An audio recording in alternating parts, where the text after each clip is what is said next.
चलिए अब वक्त है खबरों पर विस्तार से बात करने का और पहली खबर मुरादाबाद से है। यहाँ पर महिला दरोगा से मारपीट की खबर आ रही है। मामूली सी कहा सुनने के बाद युवक ने महिला दरोगा के साथ मारपीट की और इस मारपीट का वीडियो वायरल हो गया। मानसिक रूप से कमजोर बताया जा रहा है आरोपी। पुलिस ने इस युवक को हिरासत में ले लिया।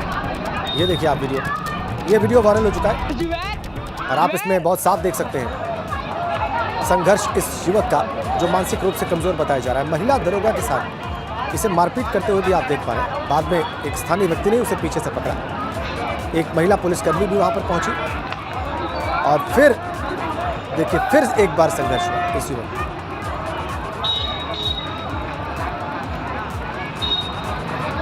दो बार ये हुआ वहां पर। मुरादाबाद का ये वीडियो वायरल हो चुका है। महिला दरोगा के साथ युवक की मारपीट का और ये देखिए उसके बाद पुरुष पुलिसकर्मी वहां पर पहुंचे। इस युवक को हिरासत में लिया गया। इससे बहुत साफ देखा जा सकता है इस वीडियो में। लेकिन पहले महिला दरोगा के साथ देखिए कैसे उलझ गई। स्थानीय युवकों में से ही किसी एक ने उसे रोका पीछे से, यह भी साफ देखा जा सकता है। फिर एक महिला पुलिसकर्मी और महिला दरोगा उसकी तरफ बढ़ते हैं। फिर से एक बार मारपीट होती है वहां पर और उसके बाद ये देखा जा सकता है कि इस युवक को हिरासत में लिया गया है। एक पुरुष पुलिसकर्मी से देखिए कैसे, उसके बाद पुरुष पुलिसकर्मी वहां पर एक्शन में दिखता है। स्थानीय लोग इकट्ठे हो जाते हैं, बच्चे वहां पर इकट्ठे हो गए बाउंड्री वॉल पर और देखिए कैसे इस पुरुष पुलिसकर्मी के द्वारा इस युवक को ले जाया जा रहा है।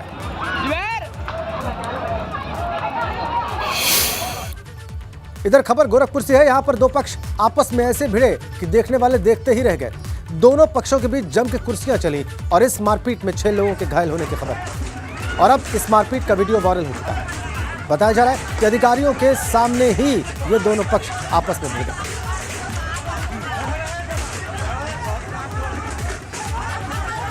अधिकारियों के सामने ये देखिए कैसे दो पक्ष आपस में भिड़े, जमकर कुर्सियां चली। ये गोरखपुर का वीडियो है। दोनों पक्षों के लोग हाथ में कुर्सियां उठाकर एक दूसरे से भिड़ गए। गुत्थम गुत्था कुर्सियों से वार किया। यह सब कुछ अधिकारियों के सामने ही जमकर संघर्ष हुआ। अगली खबर कानपुर से है। यहां पर नशे में धुत सिपाही का वीडियो जमकर वायरल हो रहा है। नशे में धुत ये सिपाही 20 सड़क पर खड़े होकर गाड़ियों को रोकता हुआ दिख रहा है। कानपुर के नौबस्ता बम्बा चौराहे पर किसी राहगीर ने इस सिपाही का वीडियो बनाकर वायरल कर दिया है और आप तस्वीरों में देख सकते हैं कि नशे में धुत ये सिपाही ठीक से खड़ा भी नहीं हो पा रहा, लेकिन सड़क पर इधर से उधर गुजर रहा है और गाड़ियों को रोकने का इशारा कर रहा है। सड़क पर गाड़ियों को रोकता दिख रहा है नशे में धुत ये सिपाही। इनका किनारे कर दे और एक लुढ़क न जाए। और बुलंदशहर में चकबंदी कानूनगो का रिश्वत लेते वीडियो वायरल हो गया। जी हाँ, किसान से 20,000 की रिश्वत लेते वीडियो वायरल हुआ है। इस वीडियो में किसान से वसूली गई रिश्वत की रकम को कानूनगो लेते हुए दिखाई दे रहा है। कानूनगो सुधीर कुमार ने खेत की पैमाइश के नाम पर किसान से वसूले 20,000 रुपए। बुलंदशहर के शिकारपुर तहसील क्षेत्र के गांव खंडार का यह सारा मामला। शिकारपुर तहसील में तैनात हैं रिश्वतखोर कानूनगो और चपरासी। अब तक आपने रेल की पटरी पर ट्रेन को दौड़ते हुए देखा होगा, लेकिन आज हम आपको पटरी पर दौड़ते ट्रक की तस्वीरें दिखाएंगे। और ये तस्वीरें गाजीपुर के कठवा मोड़ रेलवे क्रॉसिंग की हैं। यहां पर रेल पटरी पर ट्रक चलता हुआ दिखाई दिया। चलिए अब आपको इन तस्वीरों के पीछे की सच्चाई भी दिखाते हैं। दरअसल ये महज एक ट्रक नहीं है, बल्कि वेल्डिंग प्लांट है जो ट्रेन की पटरियों को आपस में जोड़ने का काम करता है। जहां भी रेल पटरियों पर वेल्डिंग करनी होती है, ये ट्रक रोड के जरिए रेल पटरी पहुंचता है और फिर पटरियों की वेल्डिंग करता है और फिर वापस सड़क मार्ग के माध्यम से ही लौट जाता है। ये वेल्डिंग ट्रक।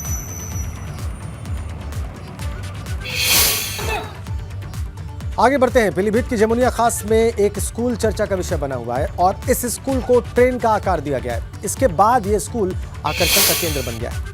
प्राइवेट स्कूलों में पढ़ने वाले बच्चे भी अब इस स्कूल में एडमिशन ले रहे हैं। इस समय स्कूल में बच्चों की संख्या 567 है।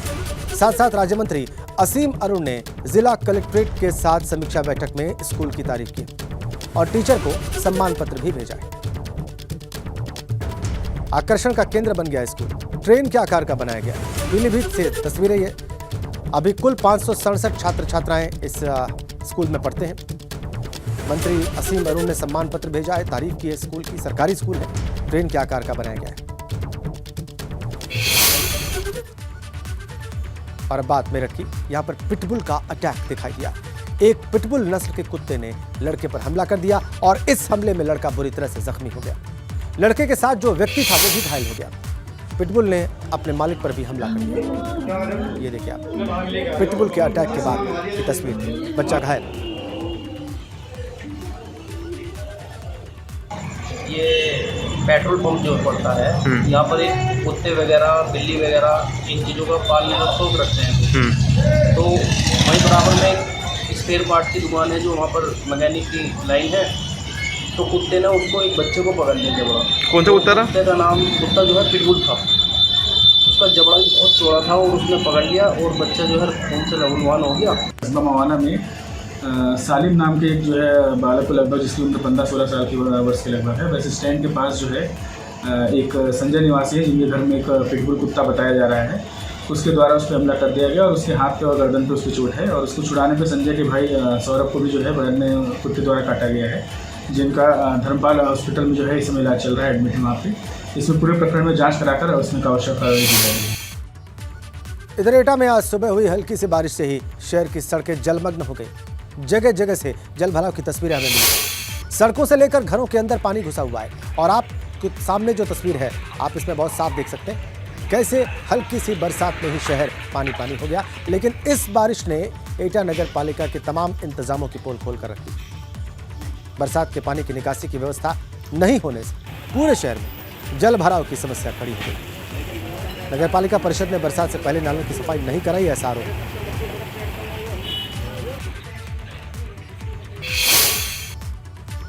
इधर बाराबंकी में सरयू नदी का तांडव दिखाई दे रहा है। नदी के किनारे के इलाकों में तेजी से कटान हो रहा है और कटान की वजह से किसानों के खेत खलिहान, नदी के पास लगे पेड़ भी नदी में समा रहे हैं। तस्वीरें तहसील रामसनेही घाट क्षेत्र की हैं।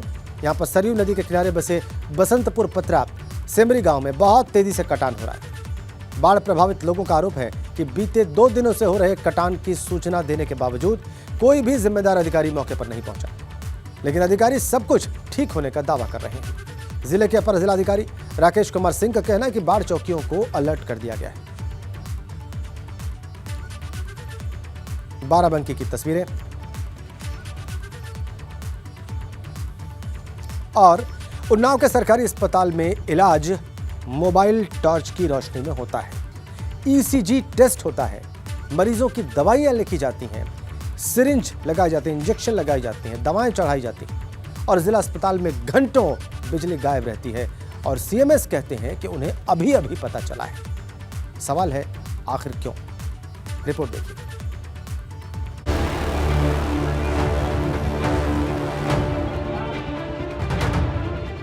ये तस्वीरें उन्नाव की हैं, जहां ईसीजी जांच और मरीजों का इलाज टॉर्च की रोशनी में भी होता है।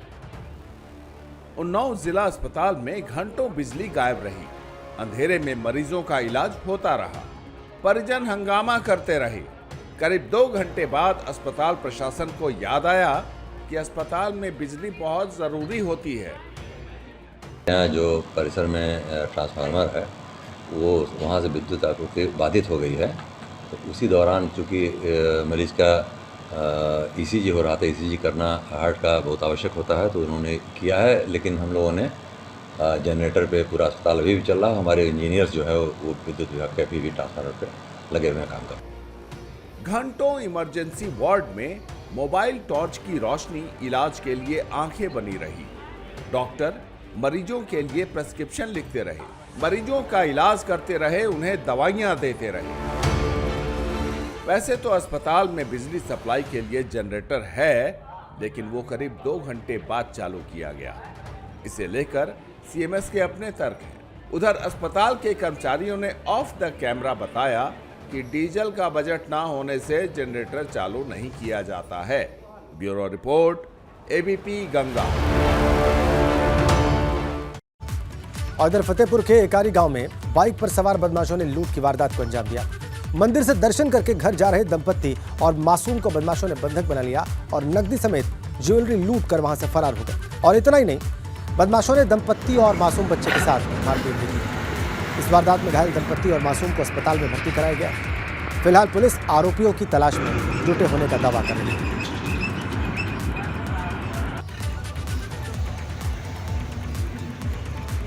फतेहपुर की तस्वीरें, आरोपियों की तलाश में जुटने का पुलिस का दावा। दंपत्ति और मासूम बच्चे को बंधक बनाकर लूटपाट की गई।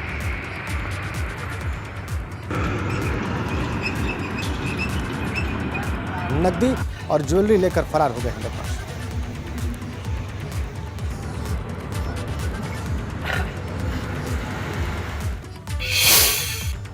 और आपको बताएं कि अंतरिक्ष में भारत ने बड़ी उड़ान भरी है।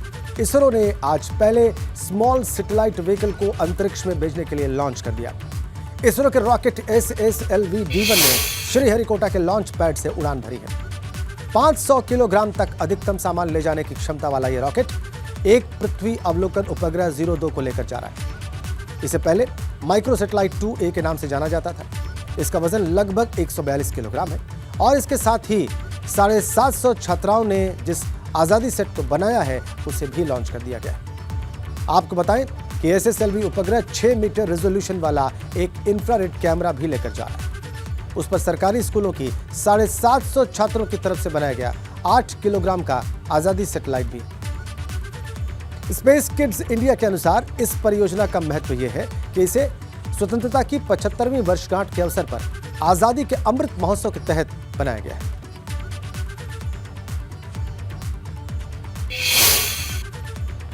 जिन 750 बेटियों ने मिलकर आज़ादी सेट को बनाया है उनमें आगरा की बेटियां भी शामिल हैं। इन बेटियों ने प्रदेश का नाम रोशन किया है और 6 महीने की मेहनत के बाद स्कूल की छात्राएं अब सैटेलाइट लॉन्चिंग का हिस्सा बनी।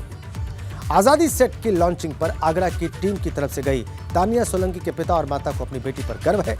उनसे बात की है हमारे संवाददाता नितिन उपाध्याय ने।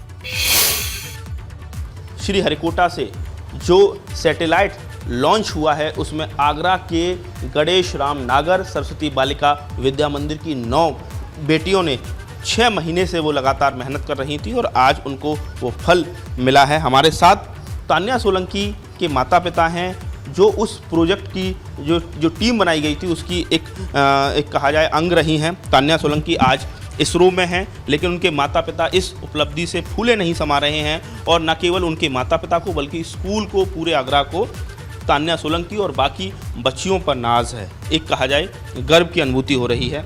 रामकुमार सोलंकी उनके पिता हैं, क्या कहना चाहेंगे? आपकी बेटी ने बड़ा कमाल किया है।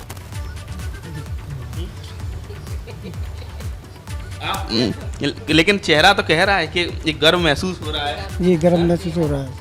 जो 8 किलोग्राम का जो सैटेलाइट है उसमें सेंसर यूनिट से लेके इलेक्ट्रॉनिक्स से जुड़े हुए तमाम चीज़ें, तमाम टेक्नोलॉजी पर जो काम हुआ है वो यहाँ की ही इसी स्कूल की लैब में हुआ है। इसी स्कूल की लैब में हुआ है। कितने महीनों से आपकी बच्ची इस प्रोजेक्ट में? 6 महीनों से। 6 महीने से। हाँ, तो किस तरह का आप लोगों का सपोर्ट रहा है? पूरे दिन काम करती है, अपना जो भी समय मिलता है उसमें प्रोजेक्ट में लगी रहती थी। प्रोजेक्ट में लगी। आप लोगों का सपोर्ट कैसा रहा?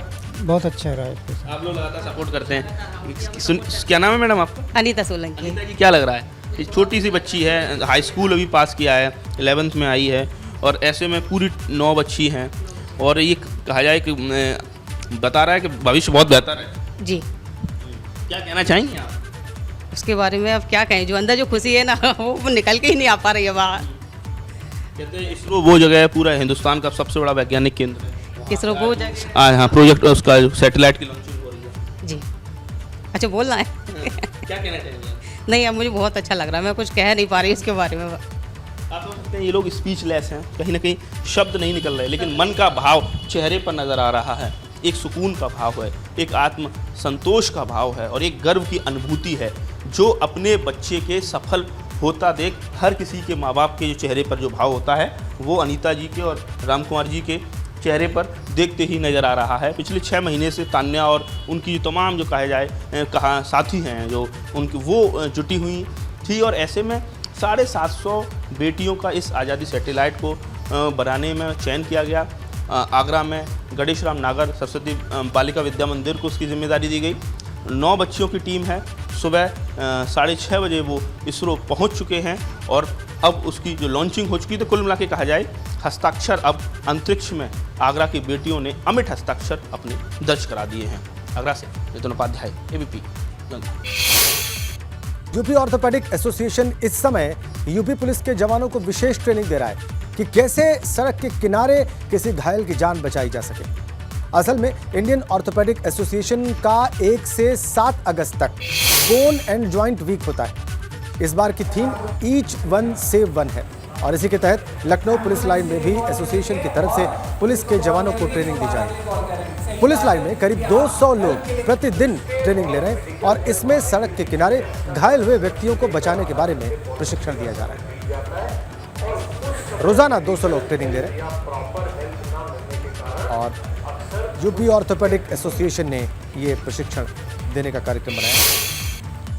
इंजर्ड आदमी है, सड़क पे किसी को इंजरी हुई या सडनली किसी को हार्ट अटैक ही आया या कोई भी चीज़, सांस रुक गई, धड़कन रुक गई, इस तरह का या उससे कम भी सही, तो इस तरह के मौक़ों पे अक्सर होता है कि जनता खड़ी होकर वीडियो तो बना सकती है लेकिन किसी की कोई मदद नहीं करता। तो हमारा काम है कि हम लोगों को अवेयर करें इस बात में कि आप सबसे पहले जाइए बिना ये डरे हुए कि हम किसी कानूनी पचड़े में ना फंस जाएं, पुलिस हमको फंसा ना ले। इसको भूल करके जो काम करना है शुरुआती 10 मिनट किसी की ज़िंदगी के लिए बहुत ज़रूरी है। इसी खबर के साथ इस बुलेटिन में फिलहाल इतना ही।